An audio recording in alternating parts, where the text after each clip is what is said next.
Het lijkt een dolfijn die hier zwemt, maar het is een echte walvisk. De beelden binnen Skofkelien maken in de haven van Haas. Je staat verbaasd, want er zitten inderdaad walvissen in de Waddenzee. De allerkleinste tandwalvis die wij kennen, de bruinvis.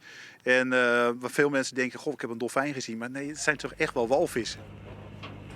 We zien het met regelmaat, zelfs in de zomerperiode zien wij rugvinnen van bruinvissen. Dan rijst dat vermoeden steeds meer dat die bruinvissen steeds meer in de zuidelijke Noordzee zitten. Dus ook de Waddenzee steeds meer aan het bezoeken zijn. Maar we weten nog niet helemaal zo goed waarom. En dus vat hij met een betelle excursie naar het Westgat tussen het Amelon en Schiermonnikoog gaan om de besten daar together met deelnemers te bestuderen en te beluisteren.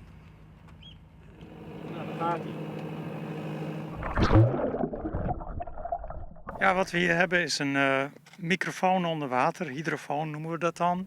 En die hydrofoon die luistert op een hele hoge frequentie, 130 kilohertz, ver boven wat wij normaal kunnen horen. En we hebben een recorder hier die dat voor ons vertaalt in een hoorbaar signaal. Ze kunnen eigenlijk niet goed zien of niet verzien. In dit water kun je sowieso niet verzien, dus ze jagen met geluid.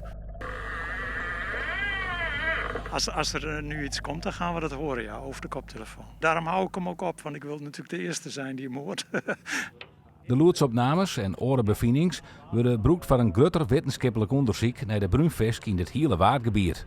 Ik denk dat het voor deelnemers heel erg leuk is dat je aan boord kan stappen en al in het beginstadium al onderdeel bent geweest van dit onderzoek. En ook als je van boord stapt, en dat maakt het helemaal leuk, is het verhaal niet afgelopen. Want wij hopen ook dat na die tijd mensen blijven uitkijken naar bruinvissen en dat ze dat melden bij ons. Maak er een foto van, maak er een filmpje van, zodat we ook blijven zien waar die bruinvissen zwemmen.